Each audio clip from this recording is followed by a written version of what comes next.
이적 시장만 되면 축구 선수들보다도 더욱 많이 언급되는 이름이 있습니다. 바로 최고의 이적 전문가로 알려진 파브리지오 로마노 기자죠.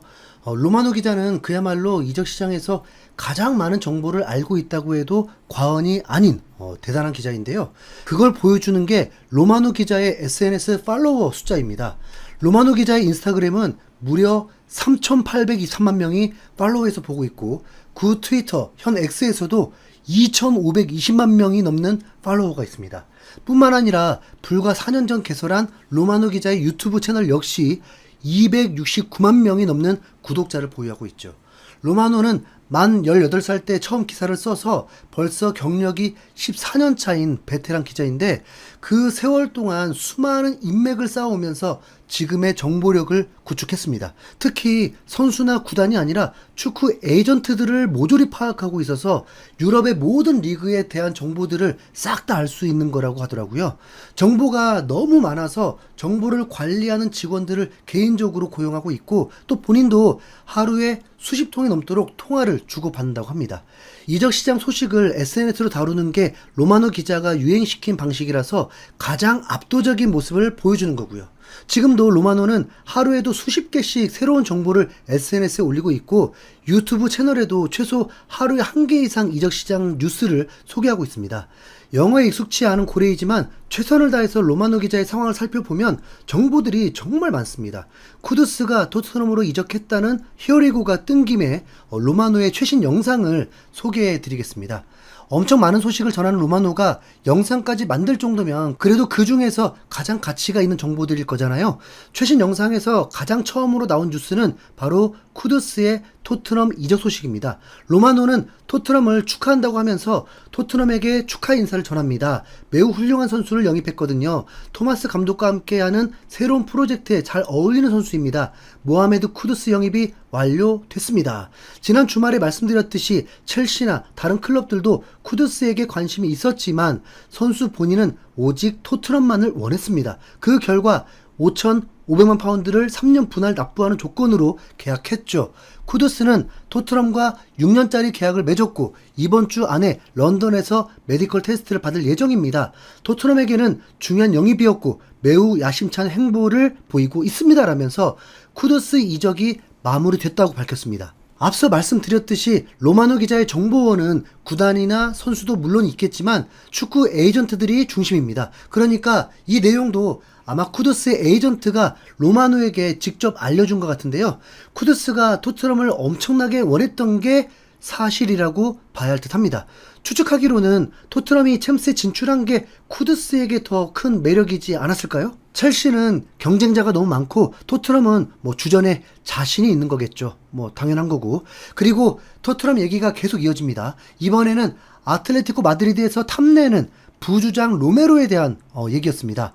토트넘에 대해 또 말씀드릴 뉴스는 토트넘이 아직 로메로에 대한 아틀레티코 마드리드의 공식적인 제안을 받은 적이 없다는 겁니다. 많은 매체들이 했던 얘기와는 다르게 진행되고 있는데, 최근 몇 주 동안 로메로가 아틀레티코 마드리드로 이적할 거라는 소식이 많았죠. 하지만 현재로서는 로메로 이적과 관련된 소식은 잠잠하고 아틀레티코 마드리드 역시 큰 움직임이 없이 조용합니다라면서 로메로의 스페인 이적설을 다룬 겁니다. 토트넘에게는 좋은 소식이라고 할 수 있는데 토트넘의 몇 없는 월클 선수인 로메로를 지킬 수 있게 됐기 때문입니다. 분명 영국과 스페인 할 것 없이 로메로가 금방이라도 떠날 것처럼 난리였는데, 로마노 기자의 소식통에 따르면 사실은 아주 잠잠했다고 하니까요.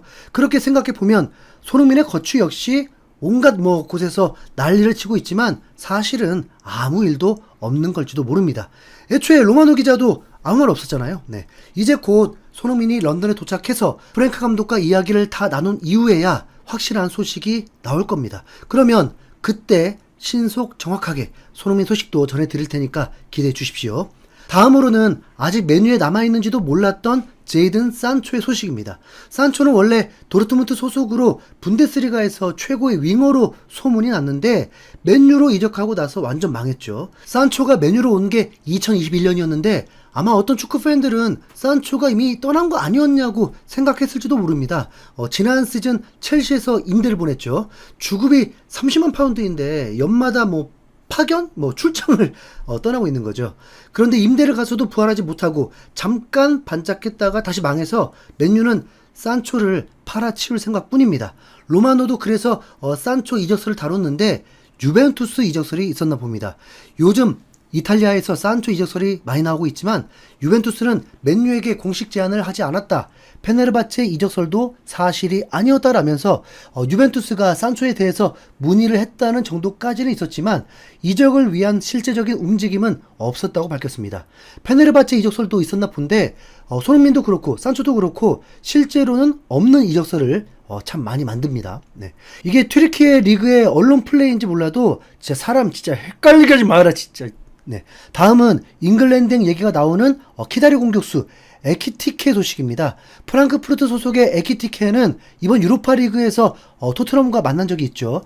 시즌이 종료되자마자 맨유, 리버풀, 첼시, 아스날 등 많은 프리미어리그 클럽들과 이적설이 돌았던 선수입니다. 그런데 프랑크푸르트가 배짱을 부리면서 1억 유로의 이적료를 요구하다 보니까 빅클럽들이 하나 둘씩 발을 빼고 있는데요. 에키티케 이적에 대해 로마노 기자는 에키티케는 사우디의 관심을 받고 있지만 선수의 우선순위는 잉글랜드다.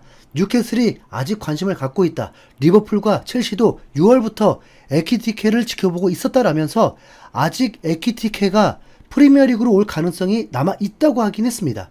아스날로만 가지 않으면 좋겠네요. 이어서 토트넘과도 잠깐 이적설이 있었던 레알 마드리드의 호드리구 소식입니다. 로마노 기자는 호드리구에 대해서 호드리구가 5경기 연속으로 벤치에 앉았다. 클럽 월드컵이 끝나고 호드리구의 에이전트는 레알 마드리드 구단 측과 이야기를 나누며 선수의 미래에 대한 상황을 명확히 할 것이다. 호드리구 수준의 선수가 5경기 연속 벤치였다는 건 알론소 감독이 강력한 메시지를 보낸 것처럼 보인다. 만약 호드리구가 팀을 떠나려고 한다면 레알 마드리드는 허용할 것이다 라면서 호드리구의 이적 가능성을 점쳤습니다. 토트넘은 이미 쿠두스를 영입했고 또 위사도 영입설이 돌고 있기 때문에 호드리구가 올 가능성은 매우 낮습니다. 가능하면 경쟁팀으로 안 오면 좋겠네요. 자, 이어서 요케레스의 아스날 이적 얘기도 있는데 확정 소식만 없을 뿐이지 구단 사이에는 이적 협상이 완료됐다는 뉘앙스입니다. 5년 계약이라고 하고 요케레스는 현 소속팀인 스포르팅에게 강력하게 이적 요청을 했다고 하네요. 아스날은 요케레스 말고도 첼시의 미드필더 마두에케도 원한다는데 선수와는 합의가 끝났다고 합니다. 다만 첼시가 최소 5천만 파운드의 옵션으로 추가 금액을 원하기 때문에 구단 간의 협상은 아직 끝나지 않았습니다. 첼시는 진짜 클럽 월드컵 결승까지 오른 저력도 보여주고 2천억 가까운 수익을 낼 수도 있고 새 감독이 한 시즌 만에 챔스에 진출시키고 다음 시즌 진짜 더 강해질 상황인데 손흥민이 토트넘 떠나기 전에 딱 한 번만이라도 진짜 첼시 좀 이겨봤으면 좋겠네요. 아스날은 여기에다가 에제 영입설도 있는데 토트넘의 라이벌인 아스날이 강해질수록 손흥민이 좋지 않습니다. 아스날이 좋은 선수를 너무 많이 영입하지 않았으면 좋겠네요. 손흥민이 토트넘 떠나기 전에 아스날 딱 한 번만 이겨봤으면 좋겠습니다. 이 영상의 반응이 좋다면 앞으로도 로마노 기자의 이적시장 영상을 추가로 전해드리도록 하겠습니다. 어떠세요? 좋아요, 구독 부탁드립니다. 이상 흰수염고래였습니다. 감사합니다.